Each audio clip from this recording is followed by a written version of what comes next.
I recently found out what a big maid is, and I feel like I, 24 female, and one to my husband, male 34. I met my husband when I was 19. We dated when I turned 20, got married at 23. He's my first and only. He was so charming and handsome and had a great job and good money and treated me so good. I was young, and when he told me I was pretty and special and bought me nice things, I loved it. We've been married a year. This is what my day consists of. I wake up before him, make us breakfast, and take our dog on a walk. When he wakes up, he eats and never thanks me, takes me to our bedroom or living room or wherever he wants, and we have intimacy. He bends me over and finishes. He doesn't care how I feel or if I get off too. He takes a shower and leaves. He owns a private practice, so he makes really, really, really good money. It's enough to support us both, so a year and a half ago, I left my job. He convinced me to. I was a teacher and I miss it so much. While he's at work, I wander around and clean things that are already clean and bake things he doesn't eat. Sometimes I go to the store to wander around, sometimes the gym, sometimes when my husband sees I'm really bored, he'll give me money to buy something really expensive. It makes me happy for an hour. I want for absolutely nothing, but I'm so unfulfilled. When he gets home, I already have dinner done. We eat and take our dog on another walk. Together, we see our neighbors and I smile and pretend I'm happy. We get home, sometimes he goes to the gym and I spend another hour alone. Sometimes he doesn't and we watch a show or read a book together. And then I give him a BJ. I don't know why this is so sexual, ew. It doesn't matter if I'm sick or have a headache or just doesn't feel like it. I don't feel that I have a choice. We kiss. She means to say he kisses me once and holds my hair. I know that I have to, and then we go to bed. We have intimacy again. Most of the time at this point, he'll give me an orgasm, but it's gotten to the point where I don't even care, and I'm sore and exhausted. My body is exhausted despite the fact that I do nothing all day. He made me get an IUD because he's a doctor, so he knows best, but it gives me anxiety. I don't know why. He doesn't care. I have friends, but I hardly see them anymore. I know they would think I'm being spoiled and ridiculous complaining about my life, but I just feel unloved. I found Reddit recently because of the hours I spent alone a day and found this sub. I saw a girl a few days ago talking about her boyfriend, and the comments were saying he wants a bang maid. I googled it and that's what I am. That's really what I am. I exist to be pretty and meet his sexual needs, cook and clean. Well, yeah, if you really think about it.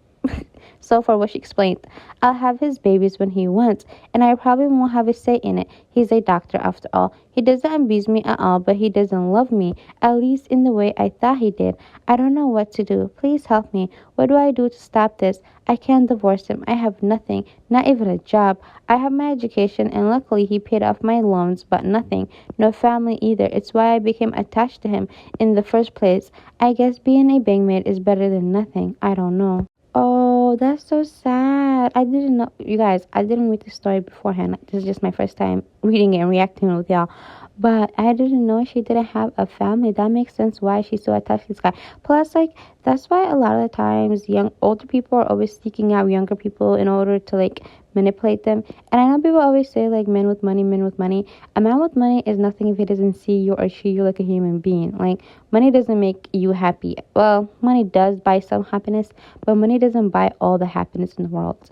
Money plus some respect, yeah, I can get that. Like, you're going to be very happy.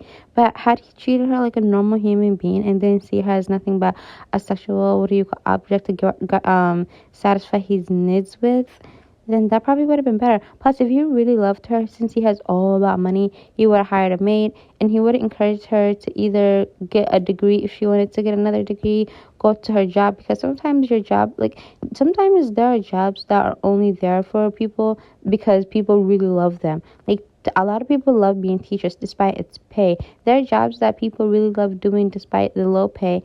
He could encourage her to go to her job so she has something outside the marriage. He could encourage her to be a person outside this marriage instead of being inside all the day in a big house that's already clean, wandering around and then being used as a... Yeah, I know what I'm talking about. But anyways, what do you guys think? On my run for telling my boyfriend I won't kick my best friend out of my house. A bit of a backstory. Me and my best friend, Jen, have known each other for 20 years. She had my goddaughter, Sarah, in high school. She's now pregnant again and engaged to Tim. My boyfriend, Alan of 2 years, doesn't like my best friend, although he has never met her. So the story Jen, Tim, and Sarah were coming to where I live for Sarah's hockey tournament. Jen asked if they could stay with me for Thursday night, but that they were staying with another friend for Friday and Saturday night. I said yes. I told Alan about them coming and he was upset, mostly because I didn't discuss things with him first before saying yes. Side note, me and my boyfriend don't live together and I own my own house. Jen then reaches out and explains that they would rather stay at my place the whole weekend because they would feel more comfortable.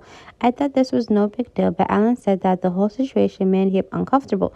He didn't want them staying there, and he thought it was weird. He asked me to tell them to either keep their original plans of staying with the other friend or get a hotel. I told him it was unreasonable to tell them to pay $500 for a hotel when they had a free place to stay. I said that while I was sorry it made him uncomfortable, I wasn't going to tell them they couldn't stay at my place.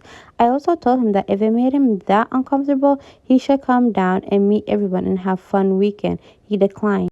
They ended up getting back to my place by 6 p.m. on Friday night. I was on the phone with my boyfriend. I asked Sarah how the hockey game went. At the same time, Sarah said we lost. Tim said they sucked jokingly. Alan kind of lost it because he heard Tim's voice and questioned where everyone was standing in the house. Why Tim was hanging around upstairs and why if I was asking Sarah a question, Tim was answering. It turned into a fight and I hung up. We were all hungry, so I said that I would make some supper. Alan called again and questioned what was going on, and I told him I would be making supper. He again explained how uncomfortable all this made him, and he couldn't believe I was about to make supper for Tim, then sit down to eat with him. He gave me an ultimatum and said that if I cooked dinner and what? If I cooked dinner, our relationship would be over. I said okay because I thought it was ridiculous. He hung up. I hope Tim was worth you losing this relationship over. Monday comes and everyone leaves. And then Alan calls to explain that he was sorry and he shouldn't have freaked out like he did. He still says that after talking with multiple people, including a professional, his family, and his therapist, they agreed he was right. They agreed he was right? And that because something made him that uncomfortable, I should have told Sarah about the situation and got her to find another accommodations. It sounds like OP's husband is already trying to isolate OP from her friends and the people that she knows. Isn't this giving like love bombing, isolation, and then abuse afterwards vibes? I don't know. This is her best friend's husband, and her best friend's daughter. Like this is the people that she, sometimes this your best friend and her family or your best friend and his family are part of your family too. Why is he trying to isolate her from her friends and the people that she knows? And then why is a man whom her best friend is married to making him jealous and uncomfortable? Like this is literally very possessive, creepy, and jealous. OP needs to run.